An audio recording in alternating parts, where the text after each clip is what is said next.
Is it clobbering time? Yeah. What?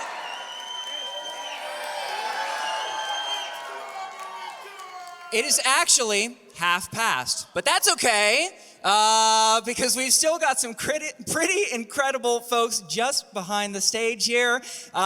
Please give a giant Chicago welcome to Ioan Griffiths.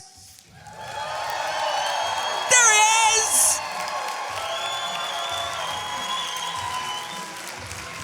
And Mr. Michael Chiklis!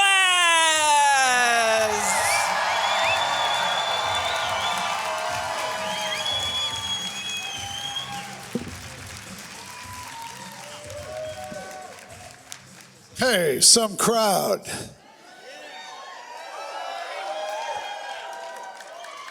I think they're fans. I don't know about you. Hi,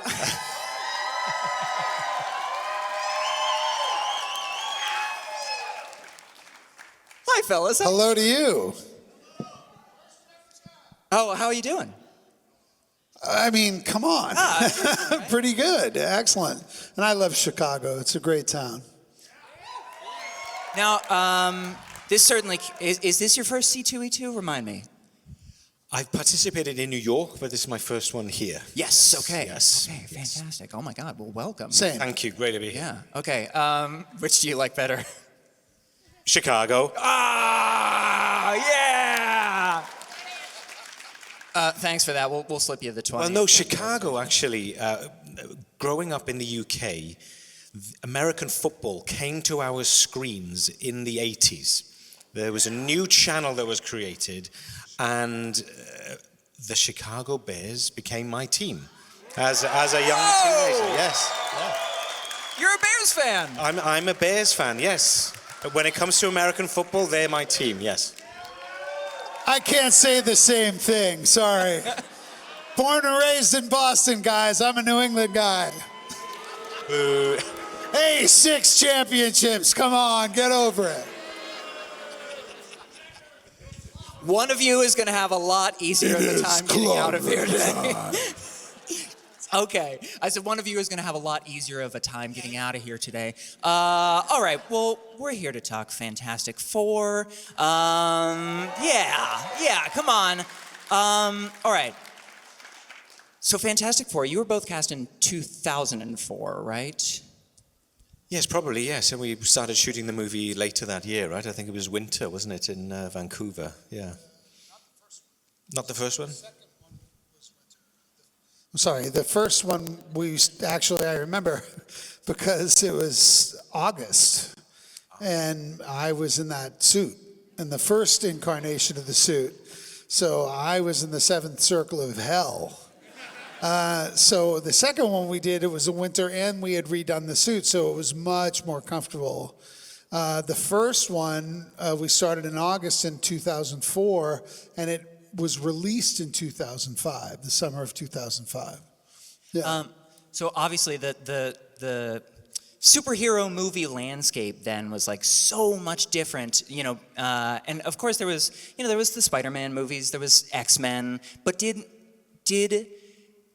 you ever get the sense that like making a Fantastic Four movie was like a bit of a risk? No, I didn't. I was just all zeal because it was my favorite. I was an OG Marvel guy. At 10 years old, I was walking by a newsstand and I saw this, these magazines, and they completely captured my imagination. And I remember buying 4 of them. I bought a Fantastic Four, a Thor, an Iron Man, and a Spider-Man. And I took them home, and that was it. I was 10 years old, and I was a comic book fan. And my favorite of them was the Fantastic Four, and the Thing was my favorite among them. And this is true. I was a young actor, very young, and I already knew I wanted to be an actor when I was that age. And I said to my brother at some point, I said, if they ever make a movie of this, I'm going to play the Thing. That's true. And somehow that happened. So, I mean, even for me, I think about that, and that's mental. I mean, what? I was like a 10 or 12-year-old when I said that. And so when I found myself doing it, I was like, holy crap, how did this happen? But it happened, so life's weird.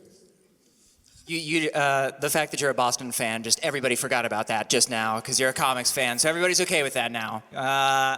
You are where you're from, right? So, you wouldn't respect me if I was from Boston and I wasn't a New England fan. Come on. You guys are Chicago fans and you should be Bear fans. Yeah, absolutely. Even though you kicked our ass in '85. That was a great team. Refrigerator Perry. Something that is notable about the first Fantastic Four movie. It's not the first to do it, but it features a Stan Lee cameo, which eventually became a staple of every Marvel project forever. Can you talk a little bit about what Stan was like on set? I mean, what do you remember from those moments? I just remember him being so infectiously passionate and funny and full of life and just happy to be there, thrilled with the success of now being able to put these incredible imaginations up on screen legitimately and paying homage to his work. He was just delighted to be there. He was lovely. I mean, that's, he was always quick with a joke.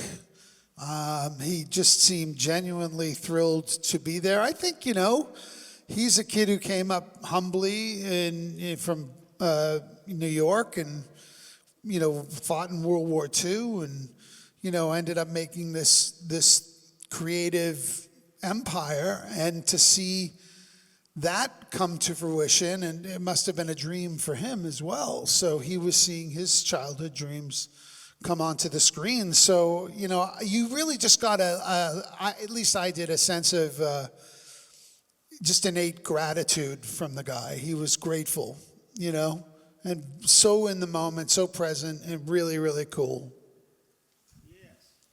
Yeah, and he just thoroughly enjoyed his moments with us. In the first movie when he played the postman, I guess, to the Baxter building, and then I think he was an usher at the wedding then in Silver Surfer.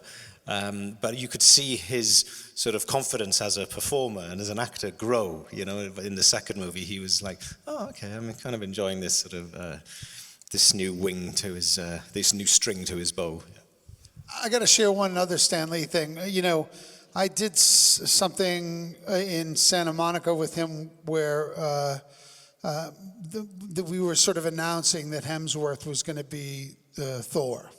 And we were having this thing in a hotel lobby. And Stan walks up to me and he says, "Hey, I got something I want you to do for me." And I was like, "Okay, Stan, what?" And he pulls out of his satchel, he pulls my comic book, Pantheon, out of his satchel. And he goes, "Would you sign this for me?" Yeah. And I was like, yeah. "Are you kidding me?" He was like, "Yeah, I really would appreciate it." And I signed it, and I have a picture in my house of me signing that copy and him smiling at me. And it's just, I don't know, it's just a great memento of mine, So anyway, just wanted to share that with you. Well, since we're kind of on the subject of those moments of connection, I imagine that across two movies, the two of you and Jessica and Chris, had to trust each other so much, had to have a lot of camaraderie. Was there a specific moment you can recall from the very early days where things started clicking for you?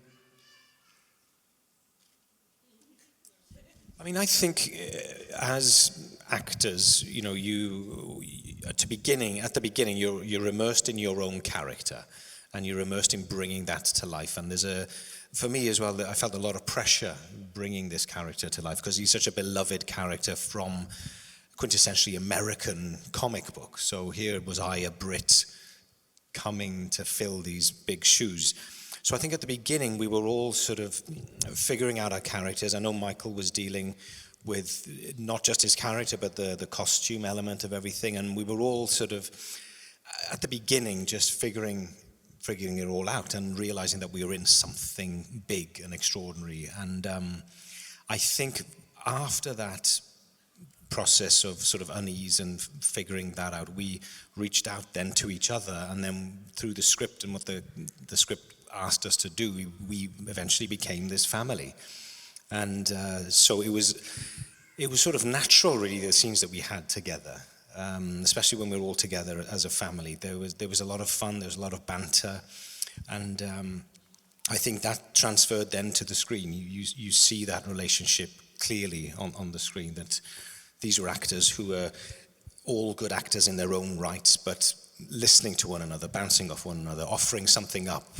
Oh, this might be funny, that might be funny. Let's try and elevate what's on the page to another level. Well, kind of following up on that, then, since you talk about kind of having this gap between yourself and Reed Richards, where was the moment, or what did you connect with the character then? Where did that kind of where did you find your anchor point with him?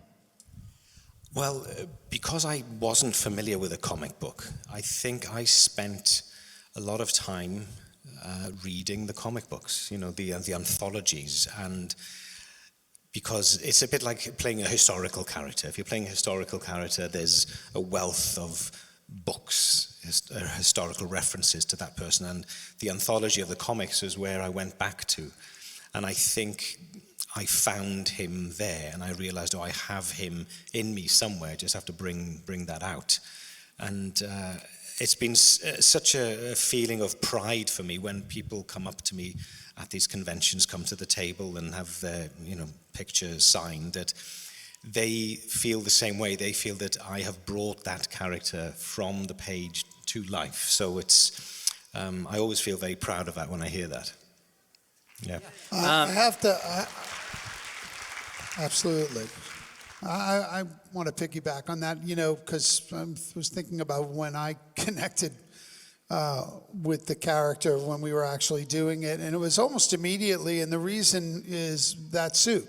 I think one of the best decisions I made, even though careful what you wish for, and, it was such a dichotomous feeling because I was the one who insisted that we use a practical costume. I didn't want it to be CGI because I felt that was, thank you. And really, yeah, thank you. And the people at Spectral Motion did an amazing job, although I think that their focus in the first movie, to be fair, was really on the look of the character and not that a human being would be in the suit. That's another story. But having said that, on the one hand, yes, there's been a lot made of, my suffering through that. But at the same time, I don't regret the choice, and I'm glad that we did it for a couple of reasons, and not the least of which is the character itself. After all, Ben Grimm is a man who's trapped in a body he can't get out of. And that was easy to play. Because I was trapped in a body I didn't want to be in. And, what I'm most proud of is that I was able, through all of that makeup, to bring the humanity and the simpatico of the character through all that. And that it works, that it, because that was a concern. I was like, am I going to be able to impart what this man's going through this intense mask? And as it turns out, I think it worked. I think it did. So thank you. So anyway, so day one I connected with the thing, and my poor wife fainted because she's a claustrophobe. She saw me and she went, you can't get out of that? And true story, I almost quit the first day, and I I called a psychiatrist. True, yeah. And I said, I've never quit anything in my life, please help me. And she did, and I won't tell you how. That we'll have to do individually. But really fascinating experience. Yeah.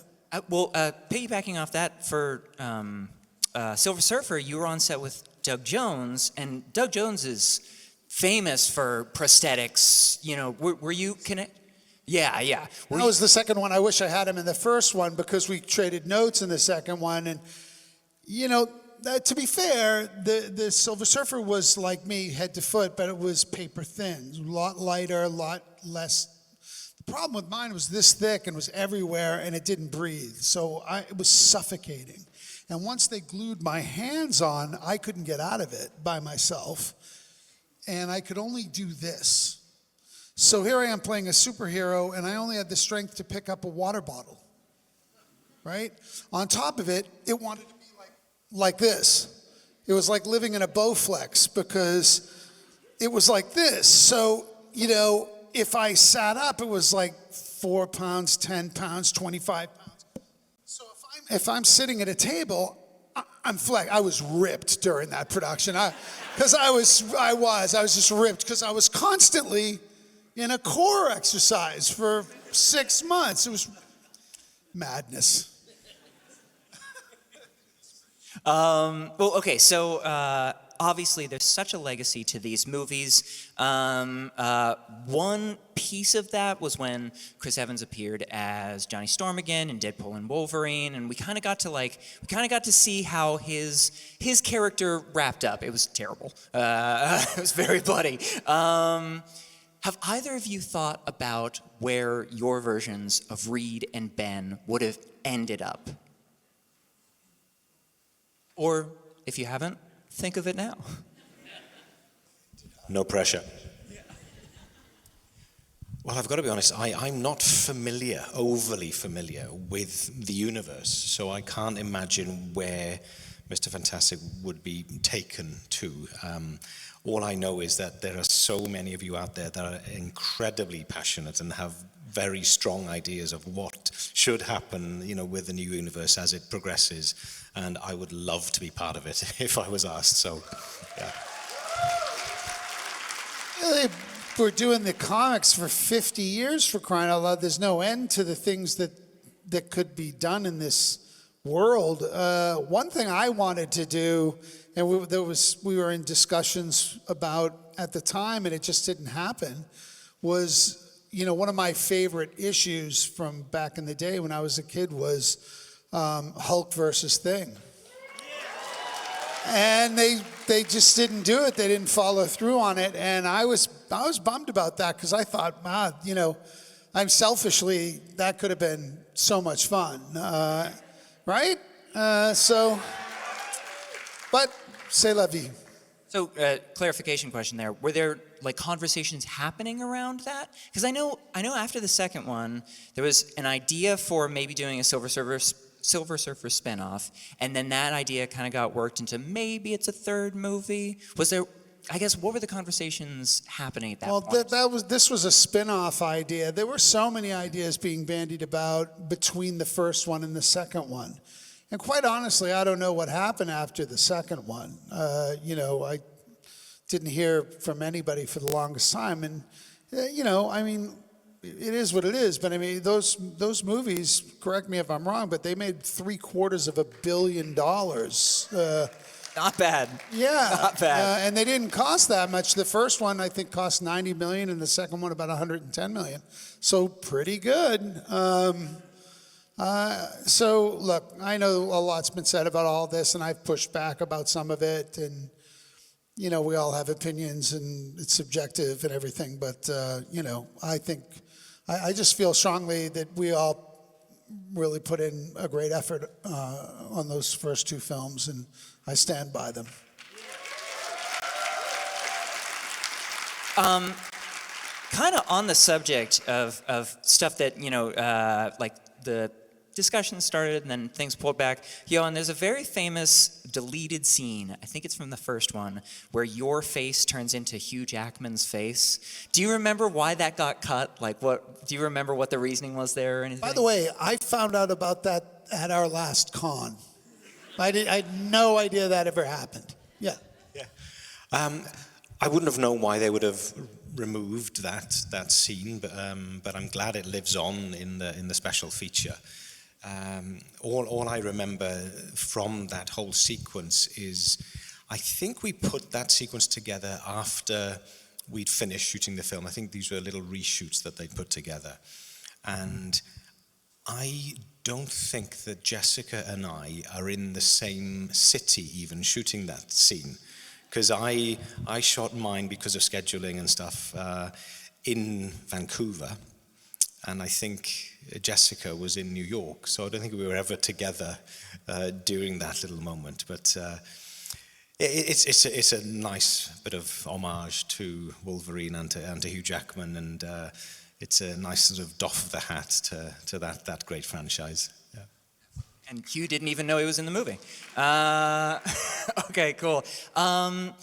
So we mentioned a little bit, that you both feel.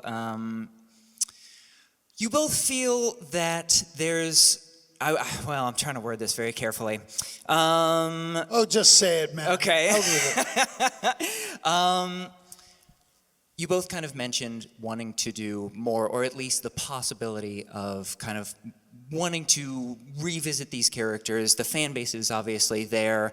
I mean, are you talking to anybody, or is there? I never really said that. I said that I'm open to it. Yes, open to it. I'm yes, just open 100%. to it, But they, no one's ever said anything to me. Gotcha. I was about to say something, and I'm not going to.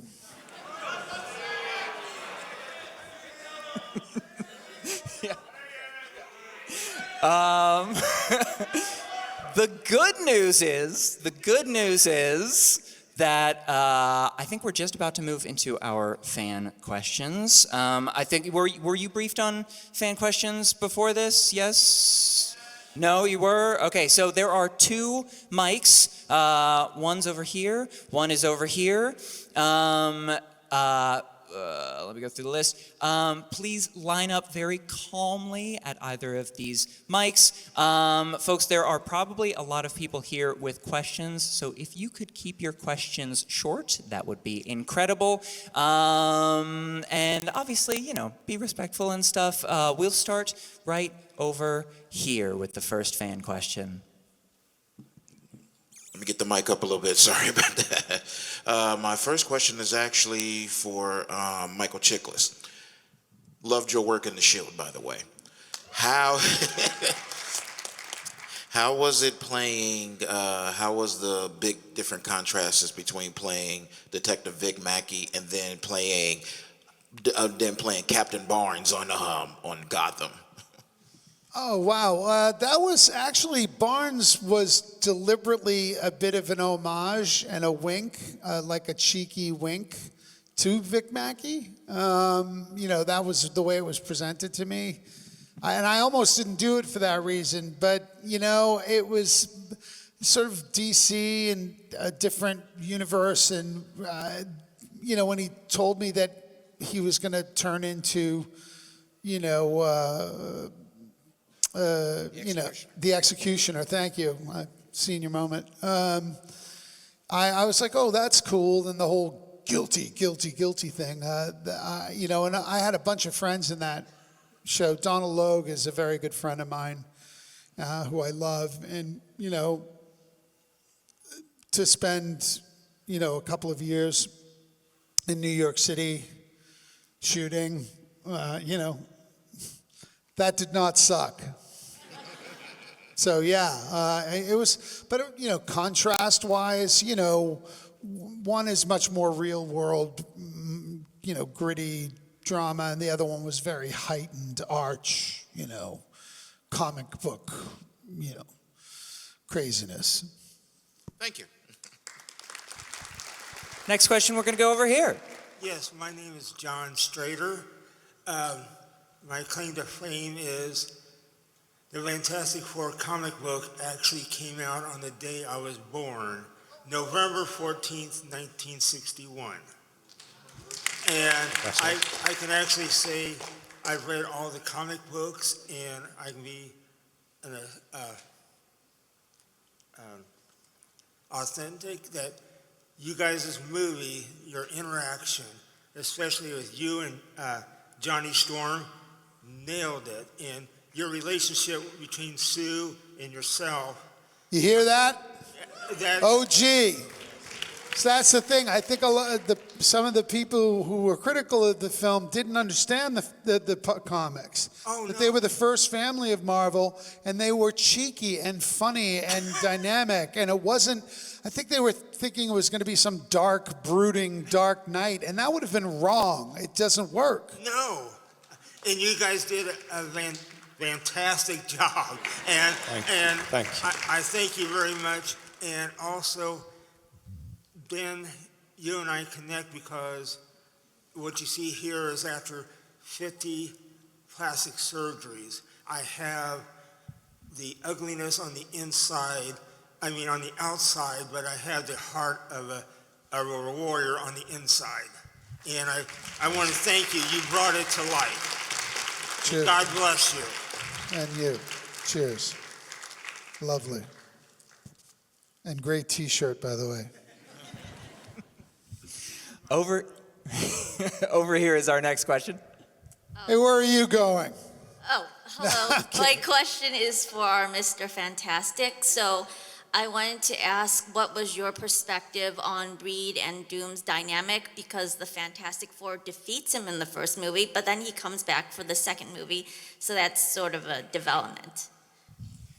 Yes, well, just from a personal standpoint, working with Julian was just a dream. He was somebody that was larger than life, loved the work, loved being an actor, loved being on set. Just every moment with him was fun and joyous.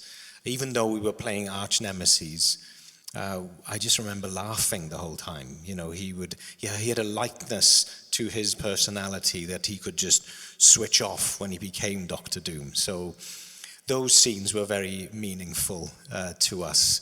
And in terms of the dynamic of Doom and Reed, I think there were a few more chapters to that relationship that I wish we could have explored, had we continued with the franchise.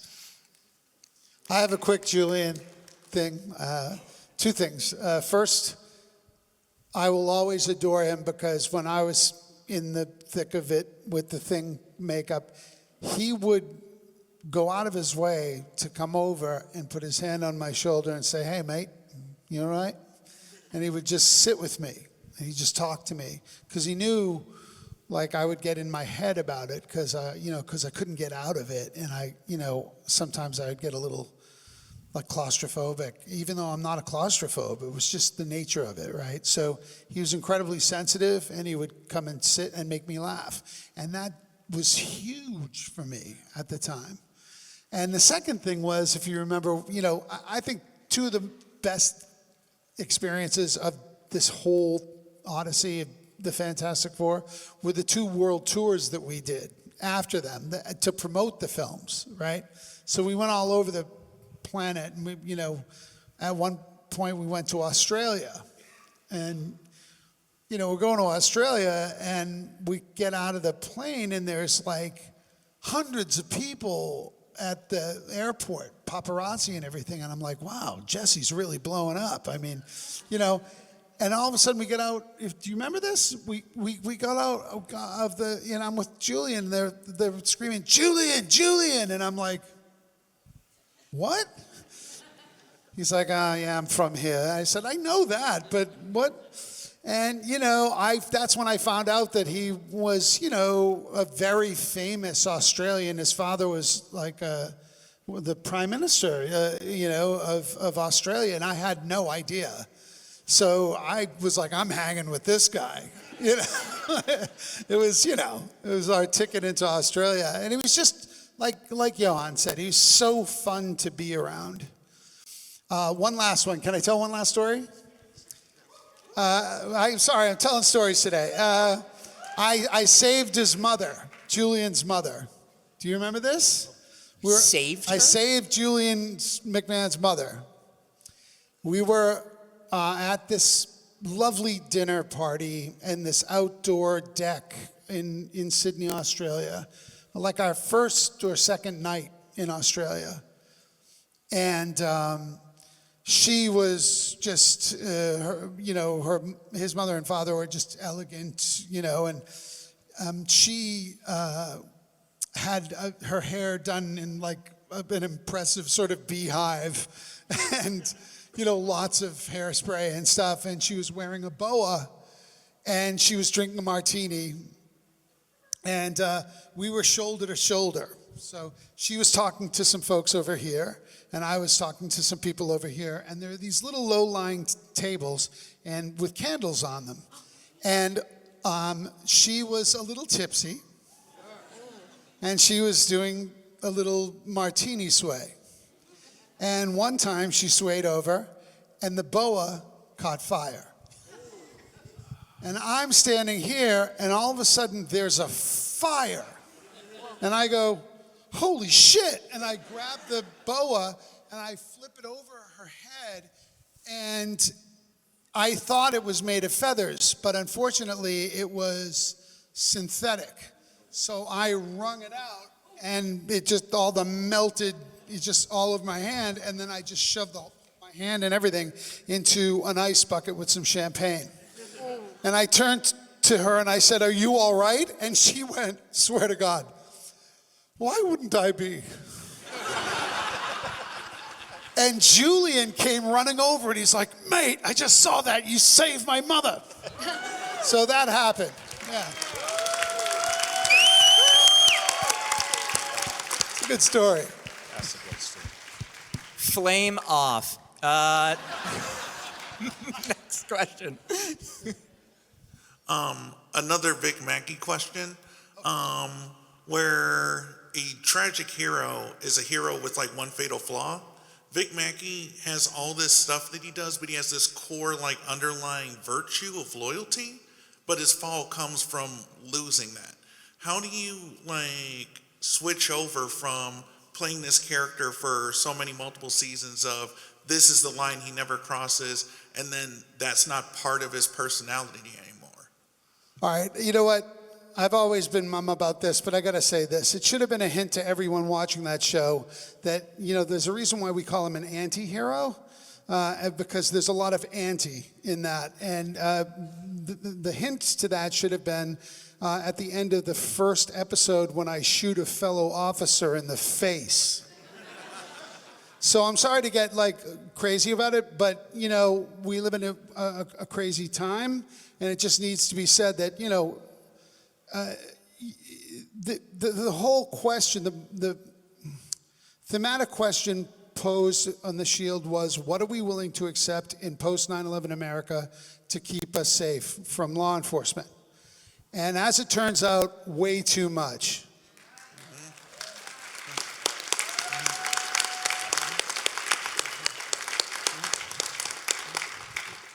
There's an answer for you, folks. All right, moving over to this fan question over here. Guys, first I just want to say that your movie holds up really well, especially, and not all these movies have to be so dour. It was a happy, fun movie, and you guys captured the characters perfectly, whether it be Reed's nerdiness and getting into his own head, and Ben's ability to say, hey, stupid, Yeah. But I think that's something missing with the superhero movies. Now for the Vic Mackey question. Vic does so much to rationalize everything, back to what you just said, Michael. Did he ever actually realize that he was the bad guy? Well, a lot of those last two episodes delves into that, and we again, because it was a story about moral and ethical and just ambiguity and ambivalence, and it's shades of gray. So when we talked for 3 years about how we were going to end that show, and I didn't help at all in terms of coming up with the finale, except for all the ways it shouldn't end. So I would say to Sean, it can't be top of the world, man, I get shot to death, or it can't be the cage door closing in front of me. I was sort of mentioning all the things that it couldn't do. And he brilliantly said, I know, we're going to take everything from him. We're going to put him in a gray cubicle, in a gray suit, having lost it all, neutered essentially, contemplating everything that he had done. And it starts with the confession in the previous thing. And I thought it was genius, the way, and not me, I'm talking about the way they wrote that show. Those writers were extraordinary. And I think that they, from front to back, they made an incredible piece of television. Thank you. We've got a question right over here. All right, Paris from Chicago, go Bears. Okay. This is the cop, I remember you. Yes, thank you for signing. That's real heat right there. I appreciate it. So the question I got for both of you, with all the iterations of Fantastic Four, for one, the comic is very essential to all of Marvel and the whole universe, right? Introduced Black Panther and everything. But with all the movies, do you have admiration or any envy for what you've seen over the years that came after you? Because you are the originator as far as movies are concerned, right? So what do you feel about when you see all these other iterations of the thing and Mr. Fantastic and all these characters in movies? Well, to be honest with you, I think when you live a life as an actor, and when you love going to movies or the theatre or whatever, there's a reason we go time and time again to see a play like Hamlet, for example, because we're going to see somebody else's version of Hamlet. So as an actor, you sort of get used to that idea. You get your moment in the sun and then somebody else sort of picks it up. So I don't have any envy towards them. I'm always curious to see, what have they done now, with a franchise. And I was very fortunate to have been invited to the world premiere of the latest Fantastic Four. And I thought that was a beautiful touch, that they... I had a lovely evening with my wife Bianca, and Doug was there, so we had to reminisce, about the past. And I think there's something honourable about passing the mantle forwards. You've had your opportunity, and the comics will forever live on far longer than the movie. The comics will always be there. So it's like literature in that sense. We're still going to see Shakespeare, and that was centuries old, and I think it'll be the same with the Fantastic Four and all these characters in the Marvel world. Real quick, I'm sorry, I'm selfish here. Do you have a favorite Shakespeare? I think, look, I loved Romeo and Juliet because that was the one that I was really passionate about when I first started acting as a young man. I went to study acting, so I'm very familiar with that play. I love it. I think there's something beautiful about it.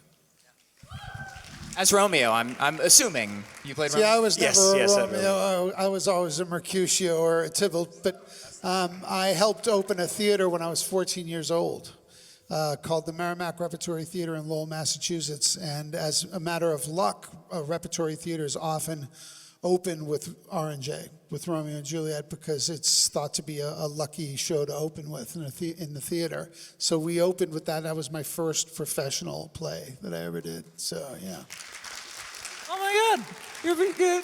There's a Romeo and Juliet origin story to the Fantastic Four. Who knew? Over here.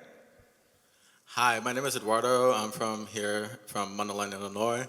First of all, I just want to say I love both movies. Those movies had a special place in my heart because I remember as a kid, my dad would take me, and those two movies, honestly, is what made me fall in love with superhero movies, so thank you so much.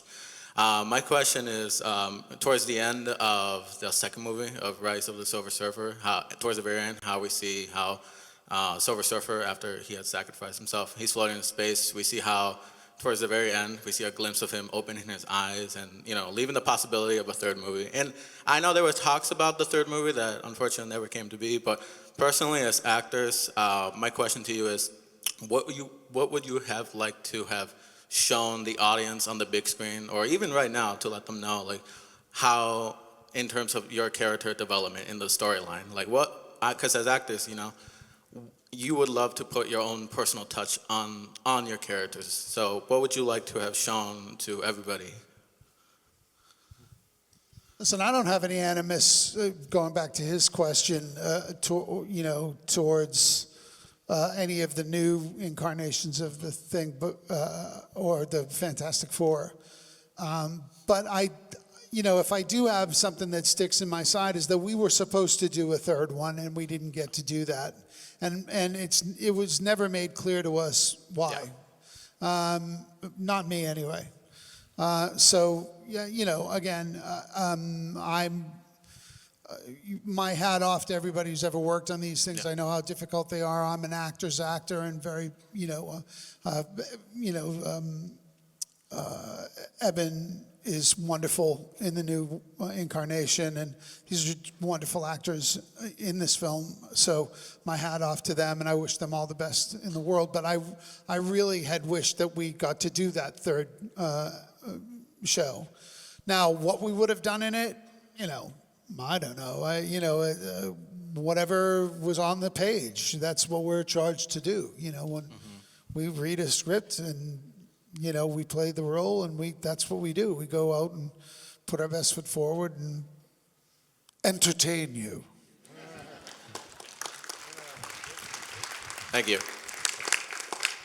Quick piggyback. I know you said you were interested in exploring other chapters with Julian. Was there anything for this potential third chapter? Was there anything you wanted to see in a Reed Doom kind of thing? Oh my goodness, I'm not familiar enough with where this could have gone.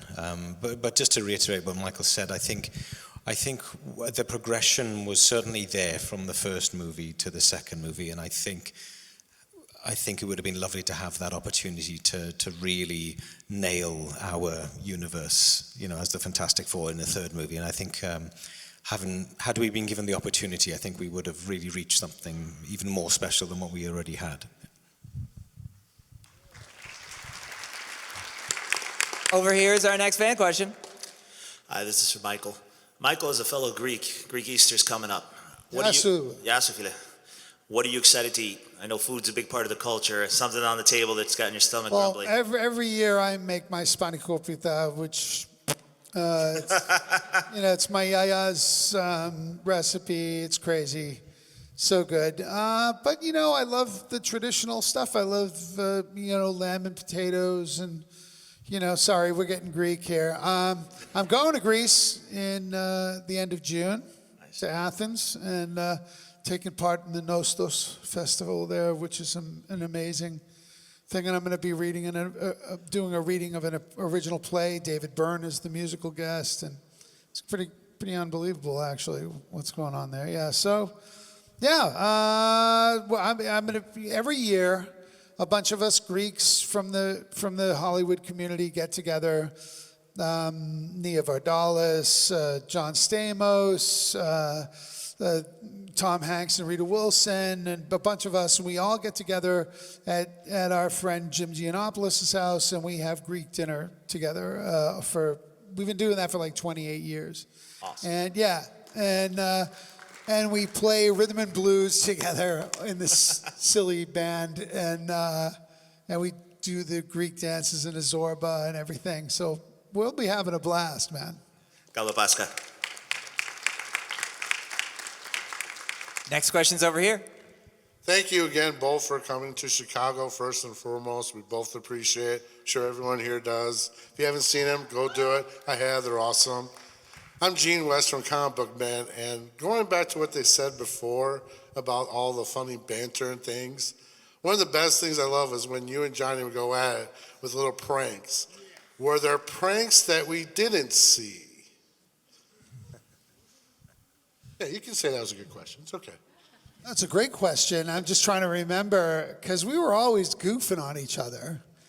And we had great chemistry together, and Chrissy's great. I actually love that montage where he puts the shaving cream on and I spat. Which, by the way, cleanup after that was shit. But but we just had fun with all that stuff. I can't think of one that didn't make the screen. I think all the ones that we shot happened. But, all right, I'll tell one that happened in real life. Yes. Oh, man, I shouldn't tell this. I really shouldn't tell it. God, you guys got me like spilling some shit today. So when we were in Melbourne, when we were on the tour, we were having a meal at a restaurant, and Jessica and Chris were very young at that time. And we were doing shots of tequila. So, Chris was like, I could drink you guys under the table. I mean, no, you can't, man. So we started doing shots, and they were doing shots, and I was going into the plant behind me. That poor plant must have died. Yeah, so they got shit-faced, yeah. And I walked home. Yeah. Oh, no. Damn it.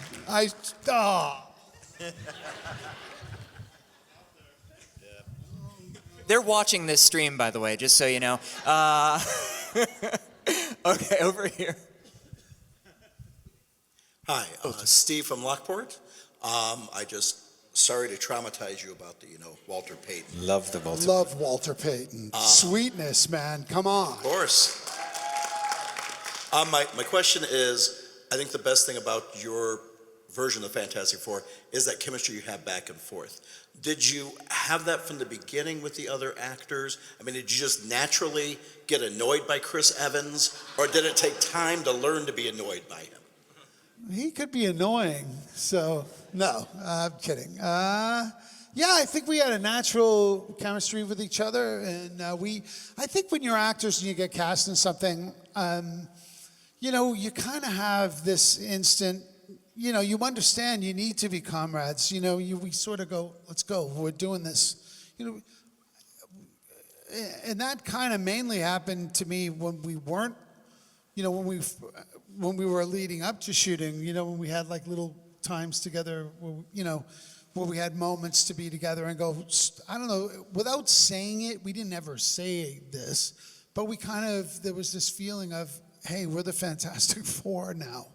So here we go, so it banded us together a bit, and you want to be successful. And I think we all innately understood that if we were to be successful, that we had to have fun together and have chemistry.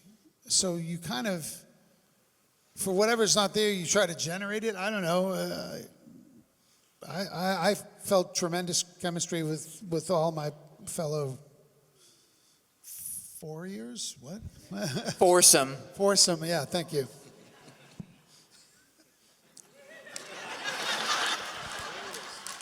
We've coined a new word today.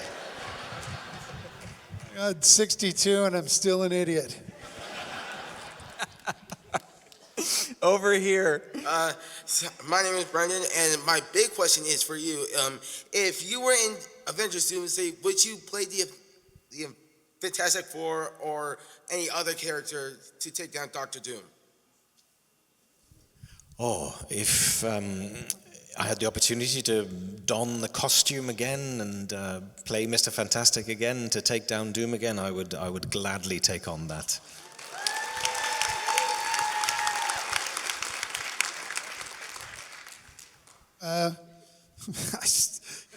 Hell yeah, why not? It is, after all, clobbering time. Now you gotta do it. Clobbering time. I couldn't follow that. Oh, come on. That's my line. You're trying to, That's true. You're right. I'll do a very British, sedate, it's clobbering time. That's right, make it your own. Question over here. How are you guys? My name's Stephanie. It's a pleasure to meet you. Quick question for you both. As actors, when you put your work in the public eye, and an inevitable byproduct of that is opinions from critics. In Fantastic Four, it's comic book lovers who are very, very passionate people. Has there ever been a human moment for either one of you where an opinion kind of got through that got under your skin, but it actually had a positive effect on your performance? Well, the thing about film is you don't hear the opinions until after. Many, many months after the film comes out, and then, it's one of the most difficult things about being an actor, I think, is especially movies.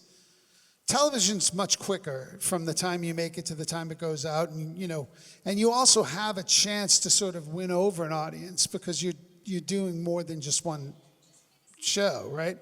But it's really difficult. There are people, when you think about this, and I want you to take this to heart as an audience. With every movie that you watch, someone wrote this thing, probably took anywhere from 3 to 7 to 10 years to get it made. Then they got it made, and when it got made, they had to, give it over. It goes through, it's almost tantamount to asking like 10 chefs to walk into a kitchen and cook one chicken. And the old expression, too many cooks, right? So all this effort goes into this thing, and then at the end of all of that, pre-production, production, post-production, sound, then it can even be screwed up in the way that it's marketed. And then finally, one day it's going to open and the critics just kill it. And then it comes out and it's out of the theater like that. And it's just heartbreaking because you got to understand, everybody puts their heart and soul into everything that they do. And there's all of this effort, and it can be over in a day. And then there's all different kinds. There's a huge spectrum between huge hit, huge success, unmitigated success, and total flop failure.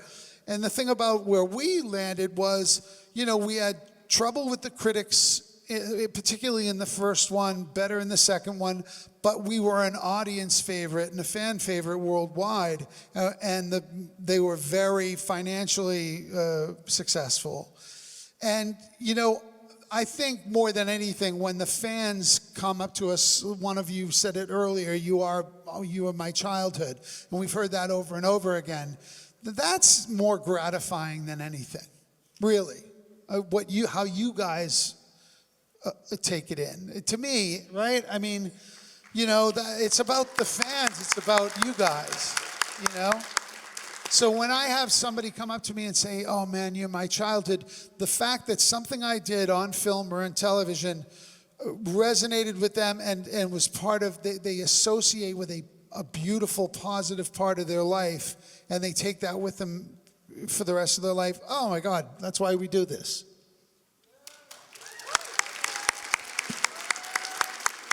All right. Unfortunately, we only have time for one more question. So over here, it is all on you. No pressure, but it's all on you. I'm nervous. Okay. Hi, my name is Michelle. I'm from Lansing, Illinois. I'm really nervous. What was your favorite, one of your favorite things that stick with you from behind the scenes? And in addition, what was one of your favorite scenes to film as a whole? I don't know. Wow. I mean, I think when we were all together, I think those were the most fun scenes because, and I think that's the same for actors when you're on stage or in any production, it's bouncing off one another. You're sort of spinning those plates and keep those plates spinning throughout the scene. And when you've achieved that, you go, oh yes, there's a very satisfying feeling about that. And I think, off camera, I think we all had great banter. We had, larger than life characters in people like Julian and Chris and Michael, bouncing off one another, and myself and Chris, we had lots of great banter as well. We're going back 20 years, and Chris and Jessica were in their early 20s, and I think I was a little bit older, so there was a lot of fun, silliness, and you have to keep it light because the process of making these sort of films is a long, arduous process. There's a lot of waiting around, while back then, with the technology of the CGI, there was a lot of effort that went into getting it right, so there's a lot of time hanging out together. But I think it's overall, I think that you take the whole experience together as one sort of package. It's making the film, getting the part in the first place, working together, putting it all together, and then promoting it once the film is out. It's quite a thrilling sort of process. I have to say one of my favorite moments, again, wasn't while we were making the film. The first film, you have to understand, I was in the seventh circle of hell with that suit. I was, so even when I wasn't, I was on a slant board and they were all having fun and I was the old man. I was 40 and they were in their young 20s, Jessica and Chris and you somewhere in between, yeah? So, I spent a lot of my time sort of alone fighting in my head to survive, but I still eked out a lot of fun moments and a lot of fun memories. And one of them was when we did an opening in Leicester Square. And, that was, London. And, we took over the London Eye, the London Eye, the sort of huge Ferris wheel. The way we did the publicity for that was crazy. We each had a pod, and we were sitting in these director's chairs like this with two director's chairs, so you guys are doing the interviews, and there's a camera operator, and it was something like how many minutes? 5 minutes. 7 minutes around, and that's the time they had to get their questions in as we went around once. And then when we get to the bottom, they get up, take their tape out of the machine, leave, and the new people would come in. And we were in that friggin' Ferris wheel all day. And we owned it. It was crazy. I just thought that, wow, this is the movie business. There's certain experiences that you get to have that are pretty extraordinary, and that was one of them. Yeah. Fantastic. Thank you. Go for it. I said, no, thank you. No. We're going to tell a story. Was anybody afraid of heights really quickly? Was there, because you're spending all day in this claustrophobic suit, was there also a fear of heights at that point on the Ferris wheel? Did it make anybody nervous being on the Ferris wheel like that? Nothing makes me nervous. I'm not a nervous type. I'm just not. But I think that's one of the reasons it was so difficult for me is I was experiencing a lot of feelings I had never gone through. One thing that was good, my wife is a claustrophobe, and now I understand her. It gave me empathy for a claustrophobe because for the first time in my life, I actually experienced it. I can't get out of this on my own, I remember tripping by the pier in Vancouver and falling on the ground in the thing suit.